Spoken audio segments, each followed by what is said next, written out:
morning, everybody. Just in case you are visiting with us, I just want to make sure you understand this is not normal. Every now and then when I'm away and I don't want to miss a part of the message or the series, I will record the message for you guys, especially since we are just 2 weeks into our Thursday night service. I didn't want to miss any of that. And so I actually was able to preach live on Thursday night.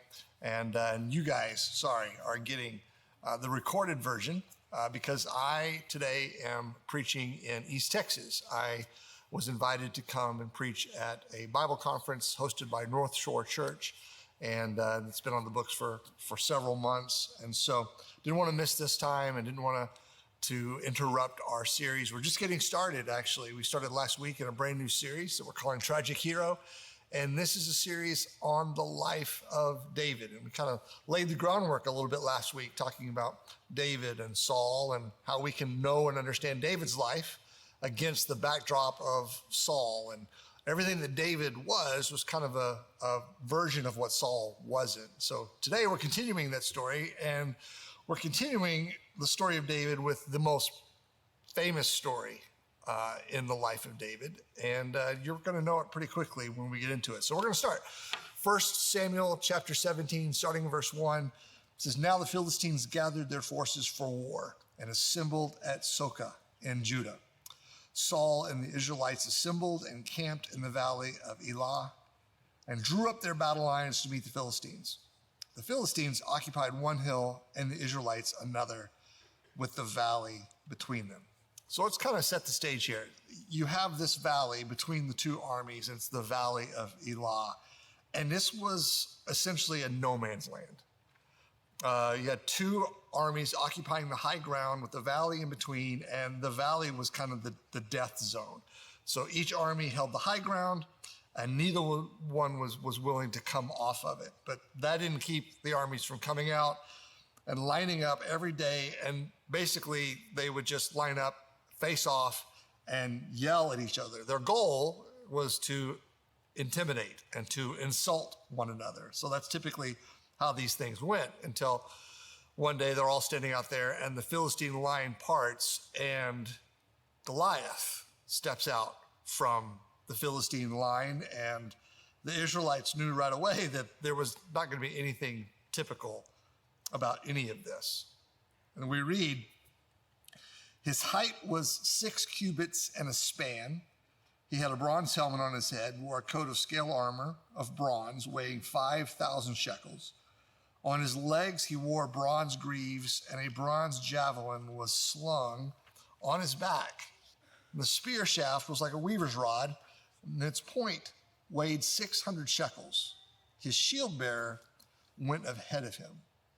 So he steps out from the Philistine line, and I think almost instantly all the shouting stops, and just the valley gets silent. And almost like a mortar lobbed from the Philistine line over into the Israelite camp, the voice of the giant lands in the middle of the Israelite army, just sending shockwaves. And he says, "Why do you come out and line up for battle? Am I not a Philistine? Are you not the servants of Saul? Choose a man and have him come down to me. If he's able to fight and kill me, we will become your subjects. And if I overcome him and kill him, you will become our subjects and serve us."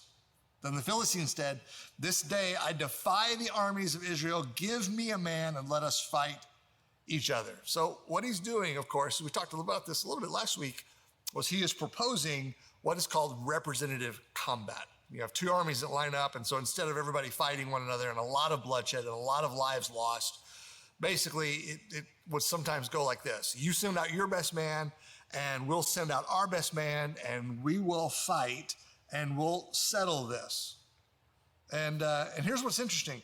If you go back to chapter 8 from last week, you remember when the people asked God for a king, what did they ask for?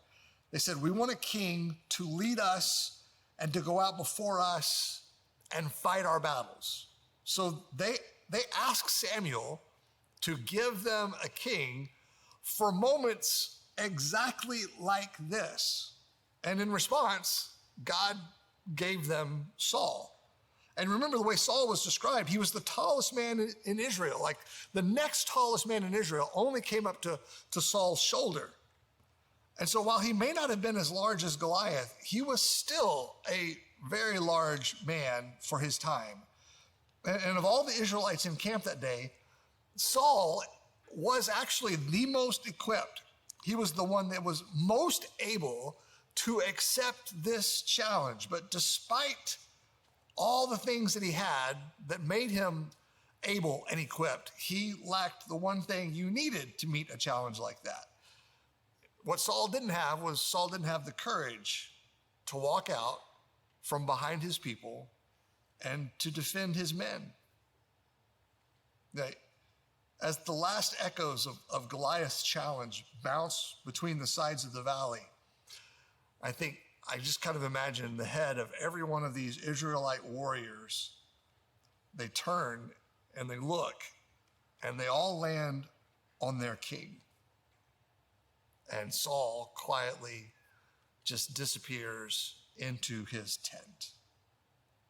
Of course, you can't talk about David and not spend some time looking at the afternoon that he spent with Goliath. You see, at its heart, David and Goliath is a story about courage. See, in Goliath is an example of false courage. And David is a display of true courage. But there's another character that we cannot ignore, and that's Saul, once again, because Saul shows us what happens when you have no courage. So Goliath was big.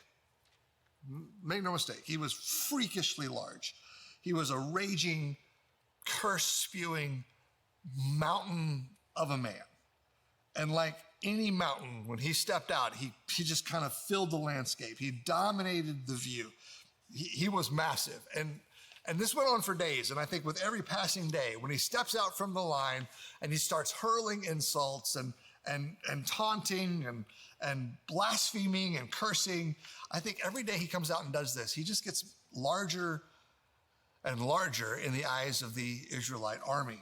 So every morning, the Philistines, they break ranks, right? They part like a curtain, and he steps out onto the stage, and he begins once again his monologue. And the Israelites, I think they could swear he was just bigger than the day before. The truth is, he hadn't grown at all. But every day, it was almost like this psychological warfare. And every day he steps out and he speaks to them. He doesn't get any bigger, but they just wither a little more every single day. They're terrified. The fear just grips the whole camp of Israel. The giant on the other side of the valley was the object of their fear, but I don't think he was actually the source of their fear. See, I think their fear actually came from inside their own camp. The real source of their fear was not the Philistine champion on the other side of the valley. It was the man that should have been their champion right there in their own camp. Some men carry fear like a virus. Their insecurity, their anxiety, it just infects everyone around them. It's like they spread their cowardice. If fear was a disease, Saul would have been a carrier of that disease because it was his fear, I think, that spread through the ranks, and it contaminated and compromised every heart in that camp. Because it says in verse 11, on hearing the Philistines' words, Saul and all the Israelites were dismayed and terrified. Now, what's interesting, in verse 11, you got to notice the order. Saul and the Israelites. He was listed first because in many ways, they were just following his lead. They were living up to his example. And when you look back at Saul, why would anybody be surprised?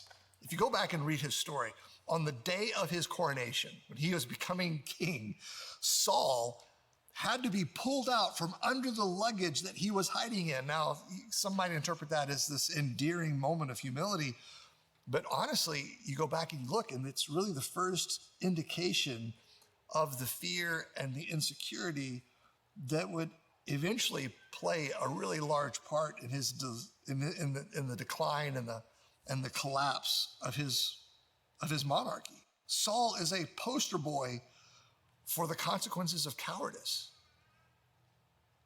But kings aren't the only ones who need courage. See, courage is essential. Courage is crucial to living well. No matter who you are, no matter what position you occupy, everyone has to have courage. Without courage, we're not able to meet the challenges. Without courage, we can't face the suffering. We cannot endure the tragedies that will touch all of our lives, regardless of who we are. I mean, you look back over the last few years, coming out of a pandemic. I mean, one of the things that all of that exposed is that we, in many ways, are a culture that's very insecure, that's very anxious, a culture that has a lot of fear in us. And despite the fact that we're living in a world, when you really look at it as a whole, we live in a world that is exponentially safer. We live in a culture that is exceedingly more secure than any generation has ever enjoyed.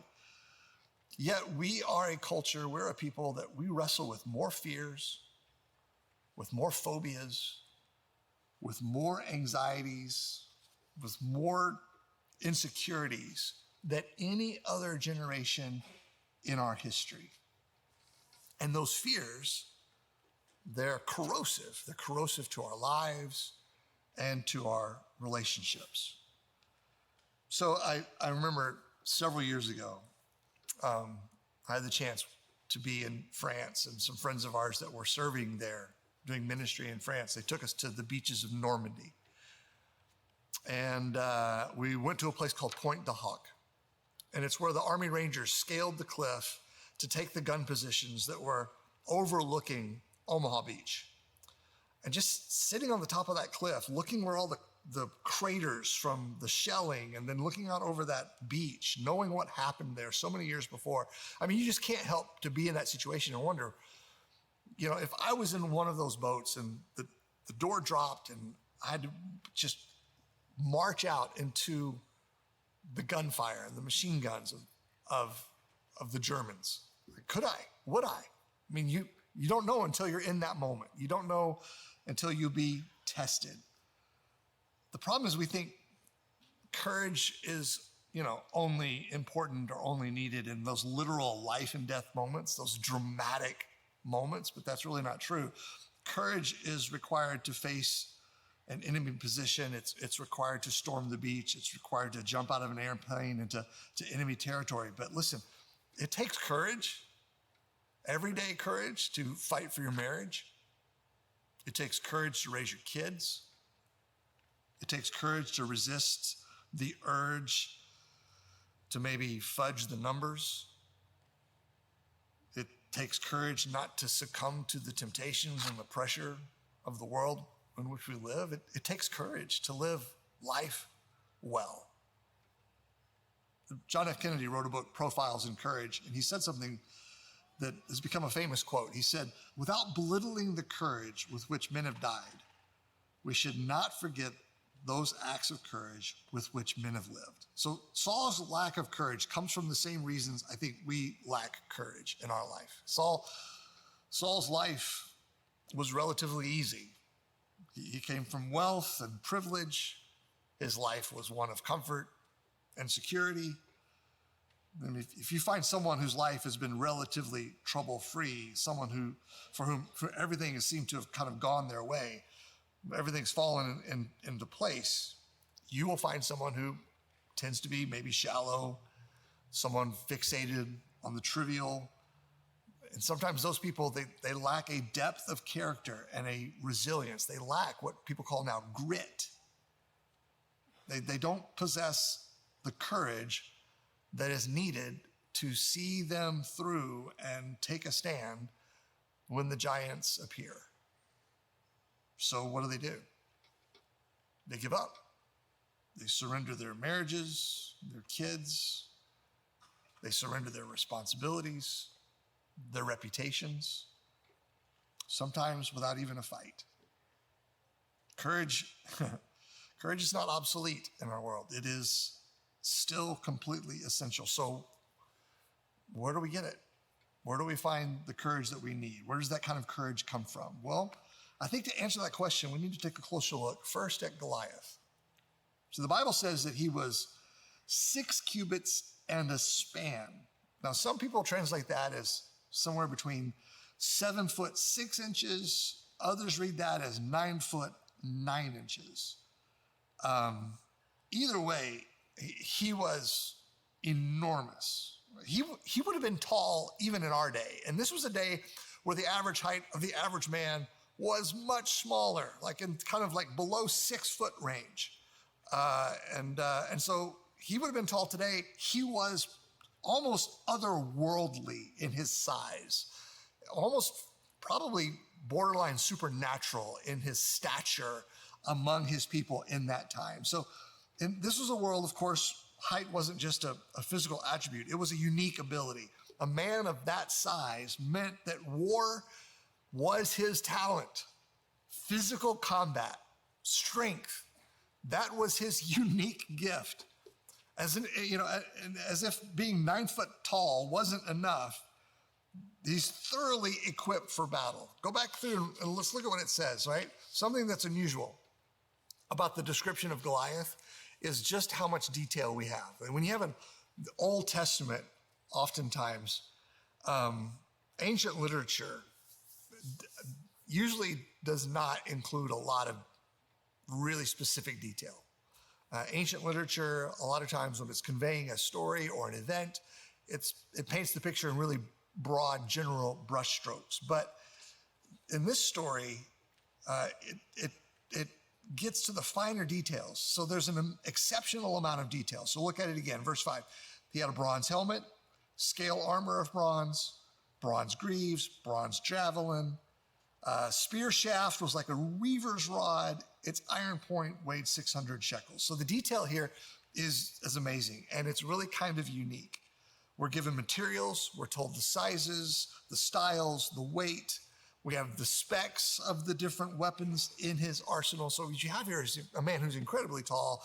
He's huge, dwarfing every man in his world. And he is, on top of that, he's dressed to kill, right? The significance of all this detail is that Goliath in his day, he is outfitted with the latest technology. He is a walking example of advanced weaponry. So he has the ability, right? He has the technology. He has the training. He has the size. He has all that he needs. In verse 33, Saul tells David comes to him and says, I can fight. I can stand for our people. Let me go. Let me fight the giant. And Saul tells David, you're only a young man. He has been a warrior from his youth, right? So he knows how to do this.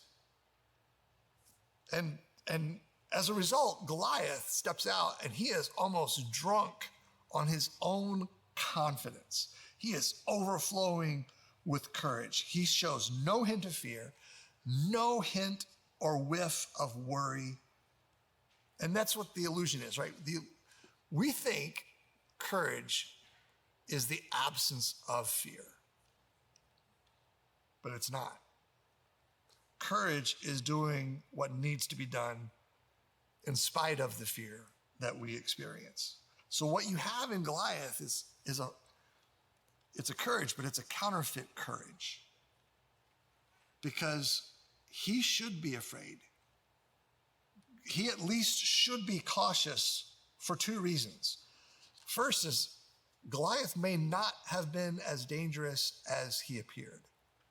Several years ago, Malcolm Gladwell, an author, wrote a piece on David and Goliath, made some really fascinating observations, kind of from a different perspective. And he talked about that many medical experts believe, in fact, that Goliath had a very serious medical condition. Because he looks, from his description, he looks and sounds like someone who is suffering from what is called acromegaly. It's a disease that is caused by a benign tumor in the pituitary gland, and the tumor causes the overproduction of growth hormones, which would explain Goliath's extraordinary size. And furthermore, one of the common side effects of this condition is vision problems. Pituitary tumors can compress the nerves leading to the eyes, and it can cause blurred or even double vision. So in the description, it says that his shield bearer went ahead of him. Now, if you think about this, a guy this big with this kind of weaponry, what other human could possibly carry a shield large enough to offer him any protection? So Gladwell theorizes that the shield bearer wasn't really there as much to protect him as he was there to guide him. And when Goliath calls out to David, he says, "Come to me." And he thinks that's kind of just a hint of his vulnerability, because he can't really see him. He looks out in the distance and he sees a shape, but he can't really see David. So he says, "Come to me, get closer to me. I can't," what he's actually saying is, "I can't see you, right? I can't kill you unless I can see you." And then it says that David took his staff in his hand. So David is holding a staff, but when Goliath looks at him, Goliath says, "You come at me with sticks." So David has a staff. Goliath sees sticks. He seems to be seeing two things. So that's maybe the double vision that his condition might have caused him. So you have Goliath, and he's moving slowly, deliberately. He's weighed down with all of his armor, all of his weapons. He's hindered by his vision. And he writes, in reality, the very thing that gave the giant his size was also the source of his greatest weakness. There is an important lesson in that for battles with all kinds of giants, the powerful and the strong are not always what they seem. And so he should have been a little bit more cautious. He should have been a little bit more concerned, because he was actually more vulnerable than he initially appeared to be. But the second reason is because David is far more dangerous than he seems to be. Now, compared to Goliath, David looks as menacing as a kitten on a motivational poster. He's a boy, not even a man. And that's part of the attraction of the story. David, at least on the surface, David looks completely overmatched.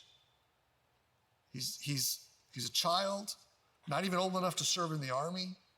The only reason he was even there that day was because he was bringing supplies to his older brothers who were serving in Saul's army. So you got Goliath, he's massive, he's huge, bulging muscles, bristling with weapons. And then David, the classic underdog, just a child, no weapons, no armor, no sword.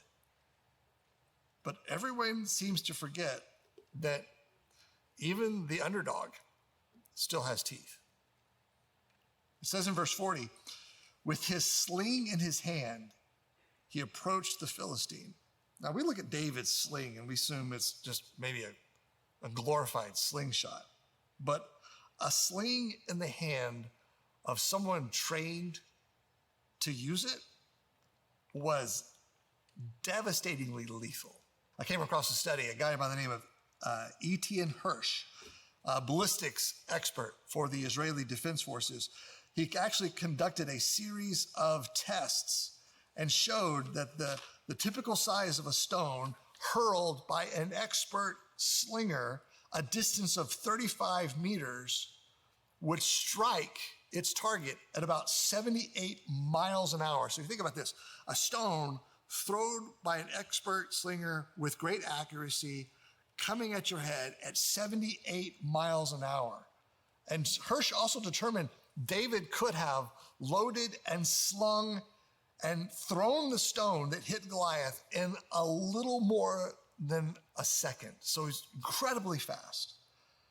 So Goliath expects David to fight like all the other opponents he's ever faced, right? Saul even tries to dress him in his own armor, but David doesn't do it. He doesn't He doesn't go for it. He doesn't do something that's not him. And so Goliath expects David to follow the script. And the script is they approach one another, they circle one another slowly, cautiously, probing for weaknesses, learning your opponent's strength, developing your strategy and man-to-man, hand-to-hand combat. But that's not what David does. David, it says, ran quickly toward the battle line to meet him. This was not what Goliath had ever experienced before. You can imagine his confusion when this crazy kid, who should be running away, everyone else is, just starts running straight at him. And in this fluid motion, drops a rock into the pouch, and within about a second, slings it. It all happens so quickly. Goliath doesn't even have time to be afraid. But even if he had, it would have been too late. See, he has a false courage, Goliath does. And the false courage comes when we have too much confidence. Too much confidence in ourselves, too much confidence in our abilities, too much faith in our technology. We put too much trust in things we should not trust. And it disconnects us from reality. And we don't know to be afraid, even when we should be afraid. And so in contrast to Goliath, you have David. David is not a display of false courage. He's a display of true courage, real courage. You go back to the story. This has been going on for 40 days. Twice a day for 40 days, Goliath comes out. He issues his challenges. He throws out his insults. And like I said, every day he just gets bigger and bigger. His shadow gets longer and longer. Goliath steps out and twice a day, he just eclipses the horizon. Verse 25, they even say, have you seen this man who has come up? I mean, they're in awe of him. And they look at Goliath and they see no way around him, no way under him, no way over him, and certainly no way through him. Goliath just dominates their horizons. But David shows up. And in a way, he shows up with fresh eyes. And he sees things differently. David saw Goliath. And he wasn't naive to the danger. He was not ignorant to the threat standing across the valley from him. He saw him. He saw him for all that he was, every menacing inch of him. Remember, it was David who pointed out, you come against me with sword and spear and javelin. So he saw him. But he saw him differently than Saul and all the rest of the army saw him. Goliath was all they could see. He was the only thing that they could see. But David shows up, and David saw the giant. But the thing about David is, he never lost sight of God. Eugene Peterson writes that when David enters the valley of Elah, he does so, I love how he says this, with a God-dominated imagination. Everywhere David looks, he sees the reality and the immensity of God. Yet Goliath is big, I mean, no doubt. But in David's vision, his God, the God of Abraham, the God of Isaac and Jacob, was just bigger. A 9-foot man covered in armor. There's nothing to sneeze at.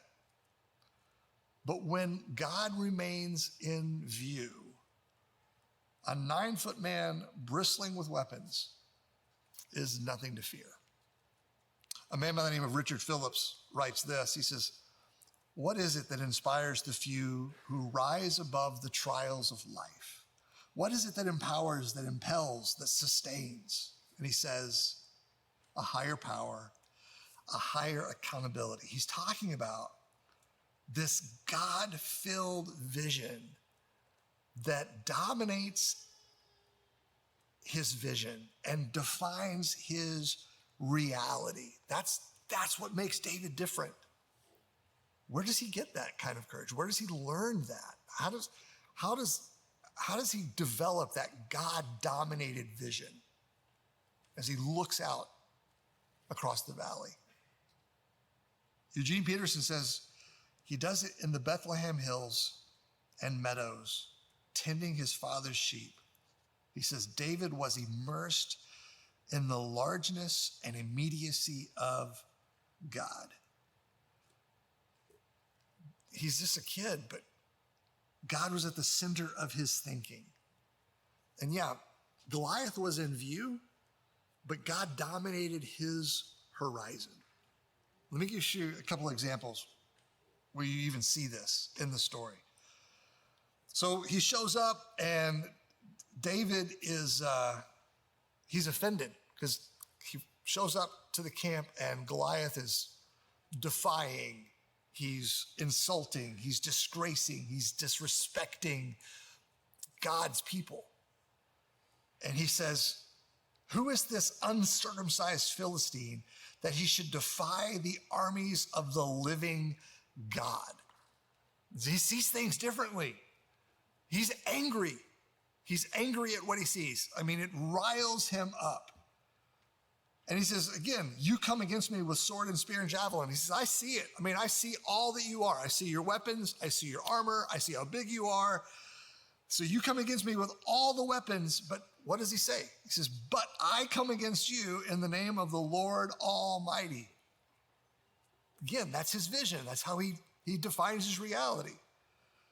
David was trained to use a sling. He had experience with the sling. But unlike Goliath's confidence, the thing about David is his confidence wasn't in his equipment or even his experience. Because what does he say in verse 46? He says, this day the Lord will deliver you into my hands. And I will strike you down and cut off your head. This very day, I will give the carcasses of the Philistine army to the birds and the wild animals, and the whole world will know that there's a God in Israel. What does he not say? He doesn't say, I'm really good with this sling, or I have taken down X number of lions and bears in defense of my flock. He doesn't say I'm great at this or I've done this. His confidence clearly is in the Lord. This day, it's the Lord that will deliver you into my hand. And you look at it, what got into him? Well, guys, the better question is who got into him? Because what we are seeing in David at this time is the continuing evidence of a past event. When you go back to when, like we talked about last week, Saul identified David as the next king and he anoints him, pours the oil out over his head, and it said, and the Spirit of the Lord rushed upon David from that day forward. Here's what I love about the story of David and Goliath. It's the absence of the supernatural. Now, don't get me wrong. God was certainly there. But there is no indication in the story, in the text, that David's victory was a miracle. We don't have any hint that God guided the stone. We have no indication that God gave David superhuman strength. Why? Because this is not a story about what God did for David. It's a story about what God did and was doing in David. See, here's the key. That makes the courage that David had that day accessible to all of us. And the thing that filled David, the Spirit of God, is the same Spirit of God that continues to reside in all of his people. Remember the key last week. Man looks at the outside, but God looks at the heart. It's David's heart, the heart that God was making and forming in him, that gave him that kind of courage, that filled him with that ability to stand against the giant. Well, how do you get that? You don't just decide to be courageous. You don't get this kind of courage through imitation or inspiration. Now, this is certainly an inspiring story, But the message of the story is, hey, it's not go and be like David and not to inspire you to act like David. It's not imitation. It's not inspiration. It's kind of incarnation, right? It's God in David. But here's the thing. When we try to apply this, one thing I think we should remember is we're really not David. Yeah, if we're anybody in the story, we're the soldiers in the camp. We're the ones that tend to be dominated by our fears, ruined by our insecurities. We are paralyzed by our anxieties, just kind of standing aside. And what do we need? We need a champion. We need someone who will come and stand for us, a man in the middle representing us. So that's what the champion was. The champion was the legal representative for all of the people. And when the champion stood out in front of the army, he stood for all of his people. See, that's what we all need. We need a champion that will stand for all of us. We need a champion who will take our place, who will fight our battle. Starting to sound familiar? Because that's what Jesus was. Jesus was the man in the middle. He's the one that stood between us and God's wrath. He fought our battle. He took our punishment. And what happens is when we turn to him, we put our faith in him, when we embrace him and receive his forgiveness, but also his spirit comes and resides in us. And he makes us into the men and the women that we always knew we could be and really we always wanted to be. So as the end of the story, it's David stands there victorious over the body of the enemy. And the courage that had left them for those 40 days now suddenly flooded their hearts. And it ends, and it says in verse 52, and the men of Israel and Judah rose with a shout and pursued the Philistines as far as Gath and the gates of Ekron. The infection of the fear that Saul had caused among his camp was now offset by the injection of courage that David brought as he stood over the body of his enemy. And every man in that camp suddenly rose up to become the men they wanted to be, they could be, because of what David had done on their behalf. So Jesus comes and he does what he does on our behalf, and we can then rise up and we become the men and the women we could be, we should be, we always wanted to be. Let's pray together. Father, help us just to hear the story, receive the story, and it's a familiar story.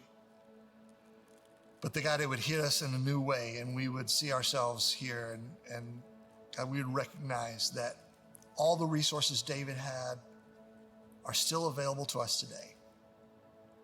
That you have given us, like he had, your spirit. When we have put ourselves in your hands, we've trusted you, embraced you, that you give us your very presence, and that's all that we need to face anything in our lives.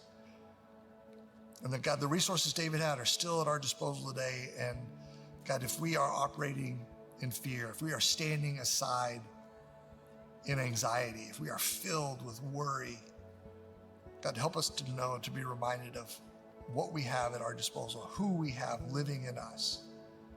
And help us to be people of true courage, to fight for our marriages and our children, to fight for our reputations and responsibility, to take a stand in all the ways that the world tells us that we should bow. Help us to take a stand, to be people, men and women, of courage and conviction. We pray this in Jesus' name.